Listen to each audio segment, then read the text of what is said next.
Εδώ λέμε φάση επειδή παραμένουμε συνειδητοί στη φάση του ύπνου REM. Η φάση του γρήγορου ύπνου. Το σώμα μας κοιμάται στη φάση REM, ενώ ο εγκέφαλος μας αυτή τη στιγμή λειτουργεί όπως ακριβώς και στην ξύπνια ζωή. Κατά τη διάρκεια της ημέρας, θυμάστε πάντα τα όλα για τον εαυτό σας. Καταλαβαίνετε πού βρίσκεστε, γνωρίζετε τους νόμους της λογικής, της φυσικής κτλ.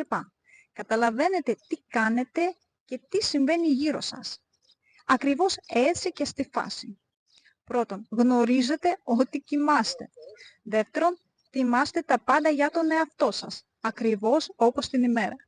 Οι γνώσεις σας είναι ακριβώς οι ίδιες, αλλά το σώμα κοιμάται.